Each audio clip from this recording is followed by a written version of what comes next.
నిన్నటిదాకానేమో పార్లమెంట్కి అమిత్ షా రావాలి, మాట్లాడాలి, ప్రకటన చేయాలన్నారు. ఇప్పుడేమో అమిత్ షా చెప్పే ఒకదంపుడు ఉపన్యాసాలు వద్దు, రాజీనామా చేసేయాలి. ఎవడా రాహుల్ గాంధీ? ఆయన ఏమన్నా ఆకాశం నుంచి దిగి వచ్చినోడా? ప్రజాస్వామ్య పోరాటాలు ఏమన్నా తెలుసా?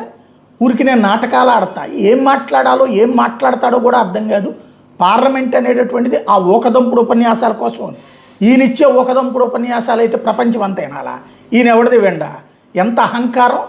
ఏం మదమెక్కి కొట్టుకుంటున్నాడా? ప్రపంచవ్యాప్తంగా ఉన్నటువంటి దేశాల్లో ఎక్కడైనా సరే పార్లమెంట్ అనేటటువంటిది ఉపన్యాసాలకే ఉండేది. తమ వాదనని ప్రభుత్వం వినిపిస్తుంది, ప్రతిపక్షం విమర్శిస్తుంది. ఆ విమర్శలకి సమాధానం ప్రభుత్వం చెప్పాలి. అంతేగాని నేనేం మాట్లాడితే అదే వినాలి, మీరు మాత్రం ఎవడో మాట్లాడకూడదు అంటే నేను రాజరికపు కుటుంబం అనుకుంటున్నాడా? అహంకారంతో కొట్టుకుంటున్నటువంటి రాజకుటుంబపు వారసత్వ లక్షణాలు ఎక్కువగా కనబడుతున్నాయి. బలుపు కనబడుతోంది తప్పించి నిజాయితీ కనబడట్లేదు అతని మాటల్లో.